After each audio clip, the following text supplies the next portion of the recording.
Salut à tous et bienvenue dans cette nouvelle vidéo pour ma chaîne French Projet. Aujourd'hui je vais tester un produit qui est plutôt un accessoire. Il s'agit du support voiture pour smartphone de chez Exagear, le Exomoon Touch. Ça fait longtemps que j'en cherche un et j'ai trouvé celui-là qui a l'air intéressant. On va donc voir si ce produit est intéressant et si je vous le conseille ou non. Commençons par un rapide tour de la boîte. On a une boîte à la fois simple mais soignée. Elle est transparente donc on voit tout de suite le produit et on a plusieurs informations. À noter que ces infos sont en anglais, mais bon il n'y a rien de compliqué, d'autant plus que ça reste un simple support voiture. Sur le devant on a les caractéristiques principales, à savoir qu'il y a un système simple qui permet la manipulation à une main, une rotule qui permet d'orienter le support à 360 degrés et un système de ventouse très performant. Sur le côté on a les caractéristiques de manière plus détaillée, la rotule de rotation, des boutons pour desserrer le smartphone, un clapet de fixation de la ventouse, un système de fixation à boutons et des bords antidérapants. Sur l'arrière on retrouve encore les spécifications en détail. On retiendra que le support permet de tenir des smartphones qui ont une taille d'écran allant de 3,5 pouces à 5,8 pouces. On a aussi un QR code qui vous envoie vers une vidéo de pub qui vante tous les avantages de ce support.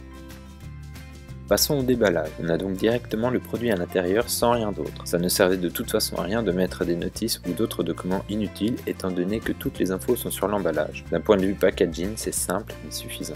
La particularité de ce support, c'est qu'il y a un mécanisme qui permet de venir fixer le smartphone très simplement en appuyant sur la croix rouge. C'est certainement un des points qui m'a fait choisir ce support plutôt qu'un autre. En effet, selon le fabricant, on peut utiliser le support avec une seule main et le système du bouton qui vient déclencher le serrage est assez astucieux je trouve. Autre particularité, c'est la ventouse qui a un revêtement collant pour permettre de venir se fixer à toutes les surfaces selon le fabricant. Bon, toutes ces promesses c'est bien beau, mais qu'est-ce que ça donne concrètement? Alors j'ai pu tester le stand de manière assez sérieuse car j'ai fait un voyage de plus de 8 heures de voiture. Ce que je peux dire déjà c'est que le serrage du smartphone paraît un peu léger au début puisqu'on a l'impression qu'il va tomber dès qu'on le secoue un peu, mais au final je n'ai vraiment rien à redire sur ce point. J'ai un OnePlus One avec un écran de 5,5 pouces et je n'ai eu aucun problème. Il a parfaitement tenu sur le stand pendant toute la durée du voyage. L'avantage d'avoir deux simples patins qui viennent tenir le smartphone, c'est que du coup les boutons restent accessibles facilement. Pour détacher le smartphone, il faut appuyer sur deux boutons. La manipulation n'est pas forcément simple et honnêtement c'est vraiment pas évident de le faire à une main comme c'est montré dans la vidéo de pub. Mais après ça reste tout à fait maniable et même assez pratique. Enfin le système de fixation à ventouse est bon mais je m'attendais à mieux. Au final ça ne tient pas super bien sur des surfaces autres que le pare-brise donc je trouve qu'ils en font un peu beaucoup chez Exagear pour pas grand chose. Mais bon, une fois qu'on a trouvé une bonne surface il faut reconnaître que ça tient vraiment super bien.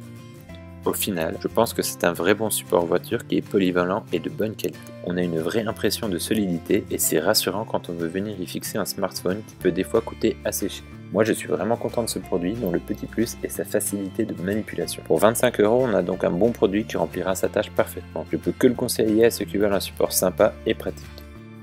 Voilà, c'est tout pour cette vidéo. N'hésitez pas à la commenter, la partager et à l'aimer, ça aide vraiment la chaîne. Si vous aimez mes vidéos, vous pouvez aussi vous abonner à ma chaîne YouTube et me suivre sur Twitter, le lien est dans la description. En attendant, moi je vous dis à très bientôt pour de nouvelles vidéos.